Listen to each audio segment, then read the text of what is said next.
We introduce our next speaker, Dr. Shelli Fowler. An equally impressive bio that I will read because I don't want to mess this up. Our next speaker is the Senior Director for Networked Pedagogies and Professional Development in Technology-Enhanced Learning and Online Strategies, a division of the Office of Information Technologies at Virginia Tech, and Associate Professor of English. She is also a Senior Fellow in the Honors Residential College. She is also a Senior Fellow in, as a part of her work to transform the paradigm of teaching and learning, she directs the Networked Learning Initiatives Faculty Program and the Graduate Education Development Institute. She works with faculty and graduate students to explore the integration of teaching and technology that can create learning environments for undergraduates to develop as active learners and innovative problem solvers across the disciplines.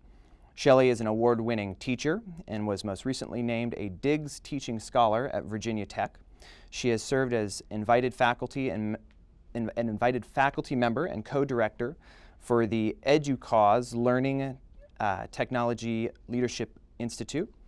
Her association with EduCause has been extensive as she was the co-creator and leader for its Learning Initiative Leadership Seminars and has served as Breakthrough Models Academy coach at the inaugural event and is an invited speaker on teaching and learning for the 21st century. Shelli earned her doctorate from the University of Texas at Austin. Her research areas and publications focus on critical pedagogy, African American literature, diversity in higher education, and the integration of teaching, learning, and technologies. Okay, so without any further ado, I think you've still got some time left for your presentation. Dr. Shelli Fowler. Thank you. Hi, I am very excited to be here. I first want to thank Tacy and Samantha for inviting me. When Tacy told me have Innovation Works and that the president, Dr. Pollard, sponsors a innovation forum, I said, yeah, sign me up. Who would not want to come on a Tuesday afternoon and talk to folks about innovation and in teaching and learning? And for me, talk about the learning revolution, because we need a revolution, lowercase r, if that's a little unsettling to folks, but it needs to be a revolution. One of the things, I'm glad it's a nice kind of team tag with Dr. Bishop, because one of the things I want to do is frame a little bit about some of the history. Again, it's going to share space you already had. And, excuse me, went too quick there. I also want to look, I've been asked to talk about innovative pedagogies. And when Tacy, I said, who am I talking to? Who's in the audience? Who are my constituents? She said, well, faculty, folks, you know, they come to Innovation Forum, they're innovators. And she said, you got the choir. And I said, all right. It was a good friend of mine says, even the choir needs to practice. So I am looking forward to a conversation today, and again, to try to go through this, set a little framework, because I really am looking forward to the Q&A. So I want to talk about active co-learning, both as a literal pedagogical praxis, and I'll explain that a little bit if you're not familiar with it, and as metaphor that we should be doing in every learning environment. And then I'm going to hit a topic no one wants to talk about, or I find very few faculty want to talk about, and that's about transformation. Our transformation, and in this arena, talking about pedagogy, in the classroom, whatever your learning environment is, with your learners, how do you transform yourself? Lean forward, all in, fully present, in order to model that and create a space that empowers learners to do the same. And I don't think we do that well in higher ed. We get into our heads and, you know, the separation, yeah. All right, so you've heard this before. This is relatively recent. There is a crisis.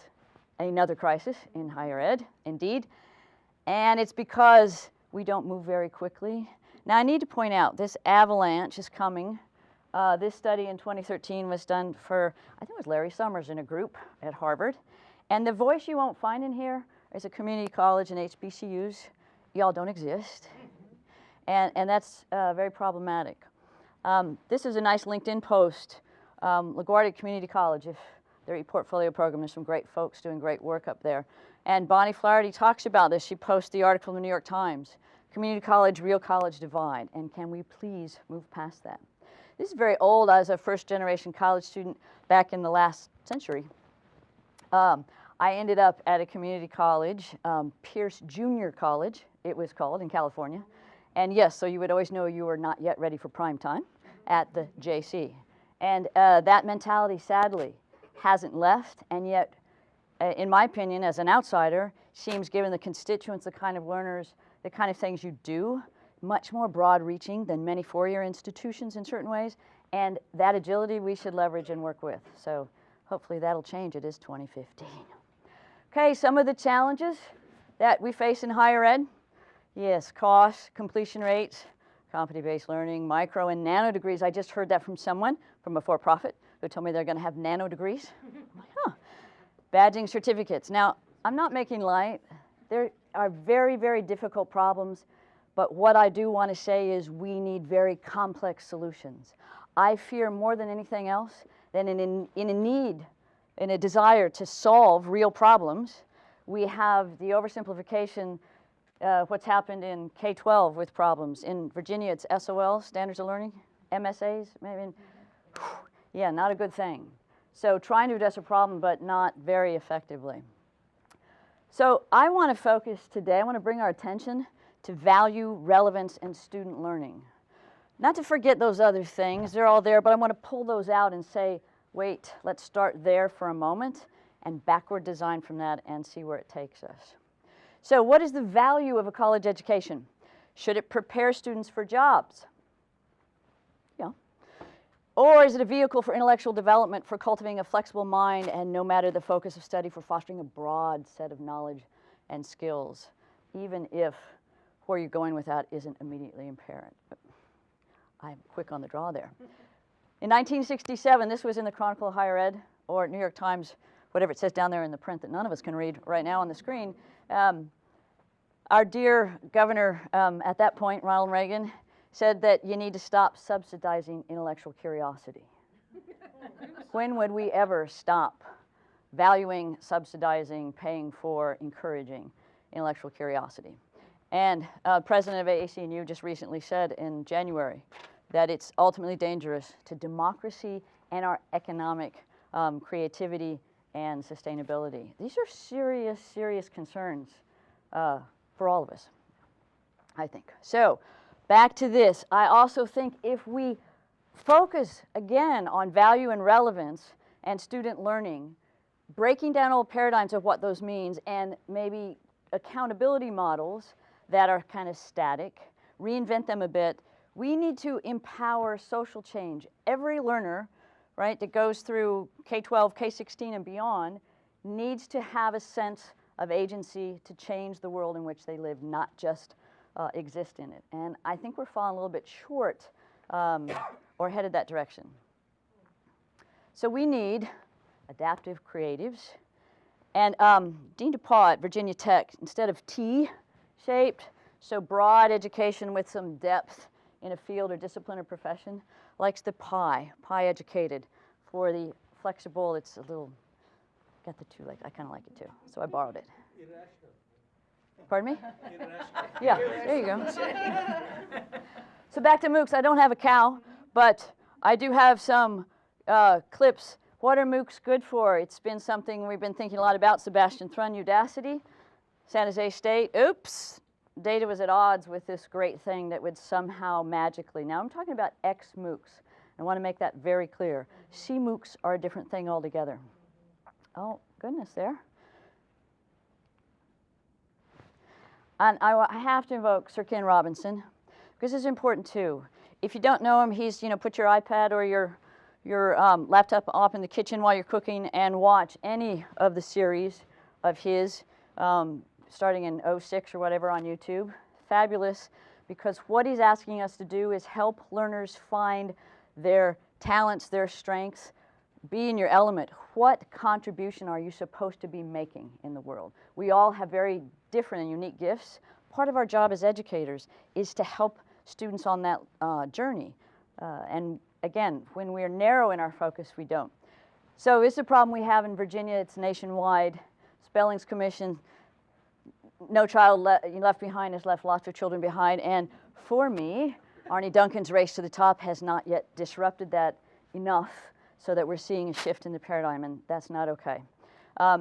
Biggest problem is we have binary thinkers. And that's okay if you're writing code. C++, Python, that's great. Other than that, it can be a limiting way if you can't deal with the complexity that's ever shifting. I must have the touch here.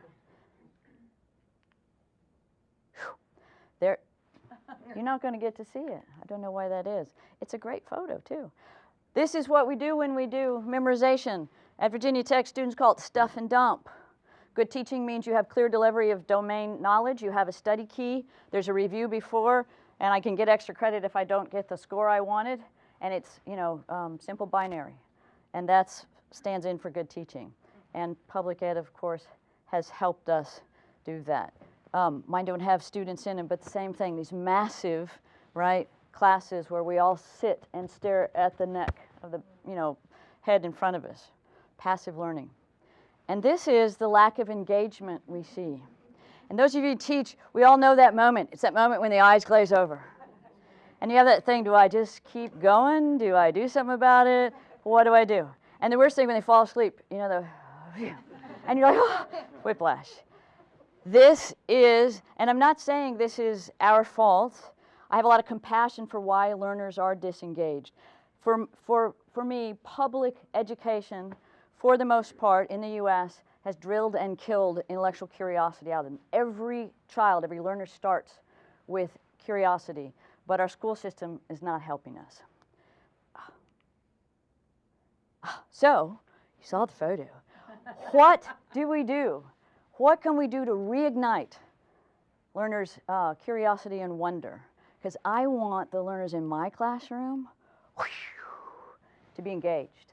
Those are the moments, that we should try to be doing. And this is really not getting to be fun. There we go. Those eyes, and I want to, when students blow me out of the way, with, how did you get there? Tell me that. Say more about that. Whoa. That, I want to model that and experience that with them, rather than deliver content. All right, so I'm just going to repeat here. Seymour Papert, our knowledge machines. We have them in the classrooms, but what are we doing with them? Well, not much. If everyone is looking at their iPad solo, that's nice, that's great. You just, I'm sorry about this, but I have to hurry anyway. So, active co-learning. Active co-learning. Digital network learning. Now, CMOOC is different than an XMOOC. CMOOC is connectivist MOOC. It's a community of practice. It's learners together. It's open and connected in the best way, and that's different than an XMOOC, which is a content delivery module. And being open, a lot of people say learners don't want to be open in the classroom. They're afraid of that. This is from a fabulous graduate student. I have wonderful graduate students in my JEDI course, and just, not sure about Twitter. And we watched Digital Learners in the 21st Century, and someone in it, ping, got her tweet, retweeted it. It's the best thing since sliced bread, this kind of engagement, And learners don't get that enough. They're just giving answers for us. So very quickly, CMOOCs, some fabulous ones. Howard Reingold set up with Gardner Campbell and Mimi Ito and Mia Zamora and Alan Levine and Mike Wesch and Jonathan Worth and a whole bunch of fabulous people, a class. DS 106, if you don't know what these are, you need to Google them. And at VCU, there's thought vectors in concept space. Gardner Campbell there is setting education for gen ed on its ear. And we had a kind of version of that at Virginia Tech where we participate in the connected learning courses with a face-to-face module as well. All right, so student agency. I think student agency is missing out of our conversations, and we need to re-engage learner agency. There's a maker ethos, there should be, and we should embrace failure. Sometimes I do want to peek over, and there's a saying, take a leap and the net will appear. We have to do that too, so we stay agile. All right, so Derek Bruff, this is what students, they're not just knowledge consumers. They need to be producers of knowledge as well. Okay, I'm going to give up on this in just a moment. It's making me dizzy. Audrey Waters talks a lot about the notion of a maker culture, and it can be everything from string and vinyl cutters and LED lights to 3D printers, a kind of skunkworks place in which you engage. And if you don't know Audrey Waters, Google Hack Education, and she will give you lots of ideas for what to do. So this is the kind of change we need to be fostering, and we need to do it with learners. I want to leverage their interests and expertise, not become the expert, and then deliver these kind of new formats to them. It's a different environment. I also think this kind of engagement can go to activism, right? When you do authentic learning, case-based, problem-based learning, students have a sense of social change. Case-based, authentic learning and assessment does that for them. We can do it in every discipline. Very quickly, I want to talk about blogging, awakening the digital imagination, as Gardner Campbell calls it, and it is the learning revolution. And this is not a new format to write a paper with rubrics. No, in fact, if you have that tendency and you want to do that, step away for a moment, because this is free-range learning, and we do it with the learners. So they explore, they have a platform that's theirs, and they learn how to step up. They narrate, curate, and share. And when learners are doing an assignment for me, they want to know the answer I want. When it's an open group work, they'll step up their game a little bit to impress their learners. When it's open in the world and somebody who is connected to the topic pings back because they had a Google alert and responds to their blog post, they have a whole new understanding of what it means to do work, the work we want to do, the intellectual work. All right, so some quick pictures I'll fly through of some blogs, little snippets.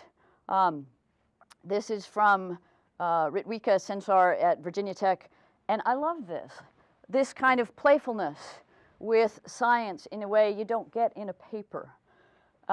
Amy Nelson, Professor Amy Nelson in history, does a wonderful job having a mother blog with all the blogs aggregated, and the students drive this with her. They are co-creators, active co-learning together.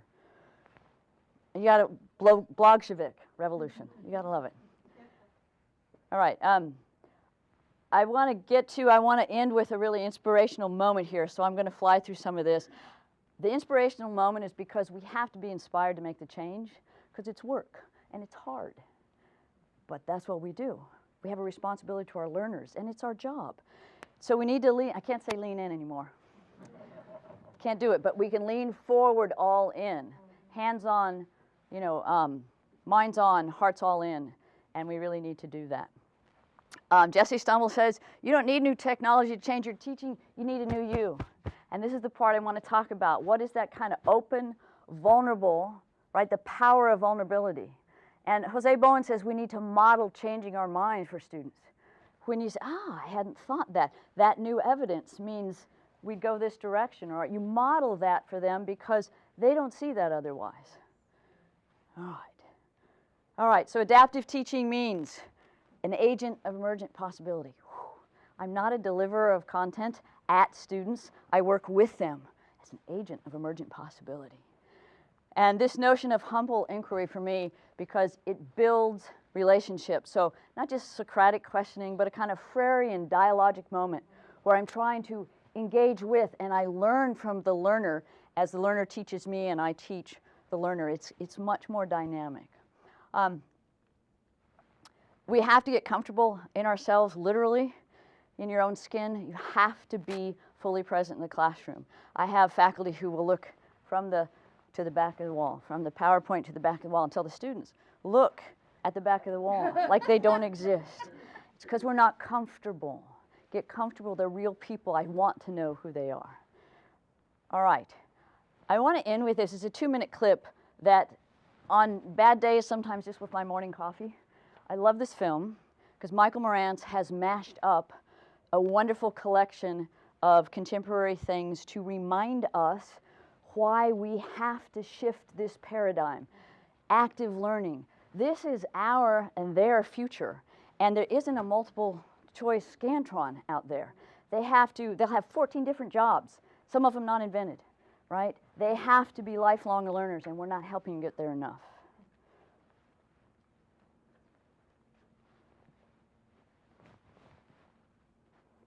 Climate change, deadly earthquake, a suicide bomber, terrorism, nuclear device in the heart of the nation's capital.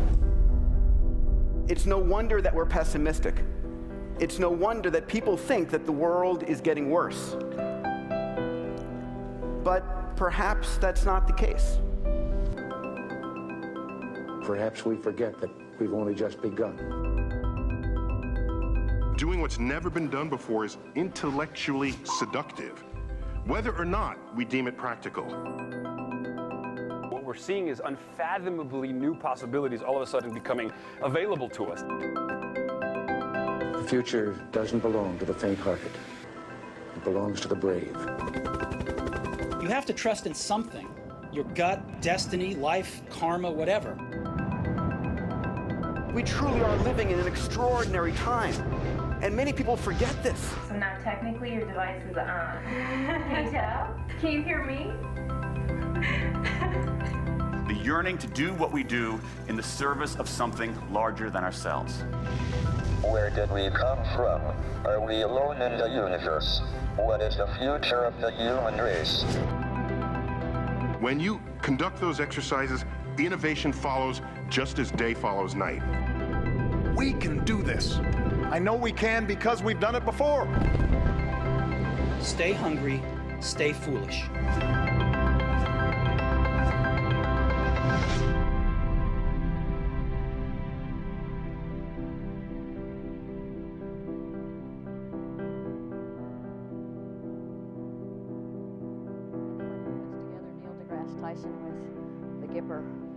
And I want, you can say that about, the brave and courageous, but what were you thinking in '67? Because you have to have intellectual curiosity. We have to foster that. So I just wanted to say, I know you're the folks who all embrace your inner troublemaker. So let's do that together and make a change.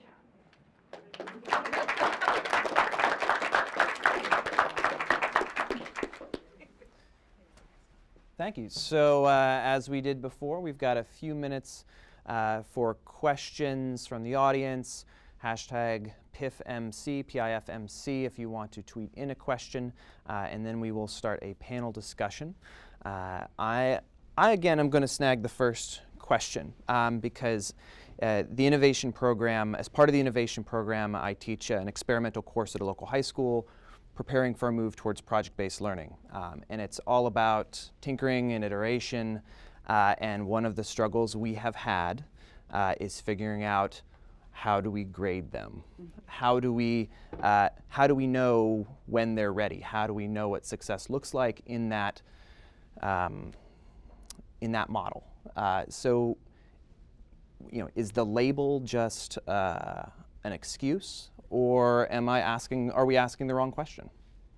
It's a good question. What questions we ask? I am less convinced that we can find a way to have set marks so we would know. One of the things we don't do is I want to kind of, when a learner has self-efficacy, they know intrinsically, it's not there yet, or, oh, I fell short, and then I have to analyze why. And that kind of process of kind of reflective engagement should be part of the evaluation and grade, as should my curiosity on asking good questions. Mike Wesch says that it is, what we do in education is teach learners to ask bigger and more complex questions.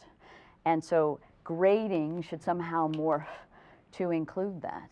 If you're doing, a skunkworks kind of innovation shop, it's not going to be necessarily the same rubric. But this is not about lowering standards at all. They're very high standards. It's just that I'm not sure they can be preset. We might have to reimagine how we do evaluation and grading. Excellent. I'm going to go questions from the audience. I see I also have one from online. I'll go ahead and take that. And the question is, what development experiences would you recommend to faculty to help them facilitate student possibilities? Yeah, that's a great question. And I'm not sure if development, you mean formal. I want to go here because if you have a formal faculty development program, that's great. I also am not someone who waits for a top-down initiative or program. It's great when that happens, but for me, grassroots meets top-down, somewhere in the middle gets the most traction. And I'm a firm believer in the Margaret Mead notion of, takes a handful. Really, that's what starts it. And even at, someplace, Virginia Tech, you find your colleague, and let's try that. Let's give it a shot. And I don't even need research money, or I'm not worried about I have to have an article for Sodal in order to legitimate doing the work. I'm curious. What happens if I try this in the class? And that kind of attention to it with a small group of colleagues can actually leverage. And you probably figured out I'm a glass half full kind of gal. And if someone is not interested and wants to tell me that's not okay, it's like, that's great, thanks. And I'm going to have a conversation with you because that's someone that's going to push it forward. I think we do that. We're not encouraged enough. We're all institutionalized in the worst sense of that word in higher ed, and we need to fight that and be agile and nimble and fail and recoup. And sometimes a small step becomes a huge change in my class. You don't have to reinvent your entire course. You do one kind of case-based one where the students define the project, where you step back from driving, and that might be new, and be inventive, and that can take off just with a couple of folks. Very cool. We're going to take some questions from the audience. I'm looking right up here in front. So I'm curious if you have any strategies for helping to kind of spread the word, right? So there's some innovative things I like to do, and then I try to encourage other faculty to do those things, but a lot of times they're met with a lot of kind of student resistance to this style of learning. And so how do they overcome that culture that they've been in of being very passive learners? Yeah, that's a great question. In fact, it's essential that we do it. I assume resistance because of mostly whether it's reentry or wherever the student, that they're not bringing that kind of lean forward with me automatically. So I don't do anything to students. I used to think when I started teaching, the syllabus, 16 weeks of this perfect thing, they will follow the bouncing ball and they will be transformed. And and that's doing it to them. So I start off a class the first week, doesn't matter the content of an undergrad course, bringing them into a learning community, and we talk about higher ed, we talk about where they're going, what we're doing in here, why we're going to challenge ourselves, and it's going to be hard and frustrating, and we're all in this together. And very often, I will talk about the practical application of that. I have a sister who hires and fires engineers in the Silicon Valley, and so when she says to me, what are you doing? We interview, and they give us read off the resume, domain knowledge. I took statics, I can do blah, blah, blah. And then we say, all right, you're on a team. We have a team in Kyoto, we have this, this, this, and this. Where do you start? And she's like, deer in headlights. I go back to the resume. I took a course in, so she asked me what I'm doing in higher ed. I'm not working hard enough, clearly. So when I tell students that they need this kind of intellectual, nimbleness to problem solve, then there's a reason for them to struggle. And when they know you're in it with them, and it's not punitive, and it's not in loco parentis, we can have this conversation about learning analytics tied to LMSs. There's useful in that. I love big data is great. I want the narrative, the story behind the big data is also important, as Daniel Pink would say. And I don't want a learning management system to be in loco parentis and ping the student to tell them when they need to do what. That can be useful. Student can opt out of that. I want to know why the student isn't. So whether it's an e-reader, textbook, or an LMS, I want student agency and voice. I want it to be a dialogue. Your lecture is boring. You've gone over the chapter. I've been through the PowerPoint slides. I'm bored to death. I don't want to go to the discussion forum. I want some sense that they're also putting in instead of we're telling them how to learn. So bringing them in is essential and huge, I think. We're going to go back to the interwebs. How do we assess inner troublemakers? What evidence do we use for success? When you're going against the grain and someone says, that's not the way we do it here, you know. You're an inner troublemaker, yes, come out.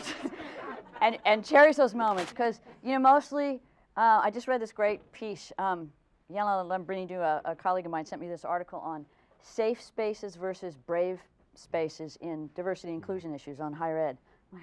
Because we talk about the classroom as a safe space. Well, yes and. I'm not into binaries. It's a yes and. It needs to be a safe learning environment, and this is where we are trained. It's our job to push them with all the compassionate engagement and push ourselves. And when they see that, they step up and be their best selves. So I think we know it when we see it. And sadly, we often catch ourselves when we realize I'm flatlining, metaphorically. I'm just going along, get along, I'm doing my job, I don't get a raise for this, no one cares, please don't bother me. Then don't teach. Because it's an active verb, and we really need to embrace that, I think. True, excellent.